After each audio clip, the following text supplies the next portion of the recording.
Welcome to Kenton's videos. Enjoy the video. Hello everyone. In this video, I will explain how to change the battery in your Ford F-350 key fob.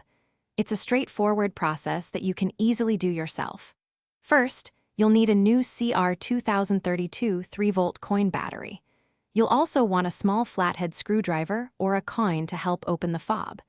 Make sure you have a clean, well-lit area to work in, and let's get started. Now, let's open up the key fob.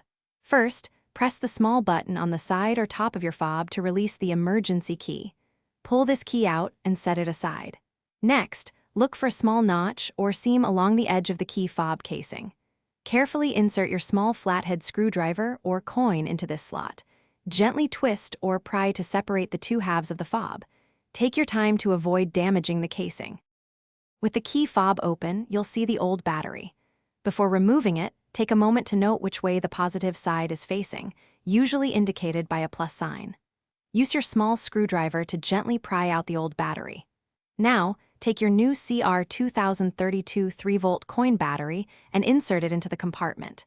Make sure the positive side, with the lettering, is facing upwards, just like the old one. Press it gently to ensure it's seated firmly. Almost done, carefully align the two halves of your key fob casing. Press them firmly together until you hear a satisfying click, indicating they are securely closed. Next, slide the emergency key back into its slot until it locks into place. Finally, head over to your vehicle and test the key fob's functions. Press the lock and unlock buttons to ensure everything is working perfectly. You've successfully replaced your key fob battery. Thanks for watching. Consider subscribing if we helped you.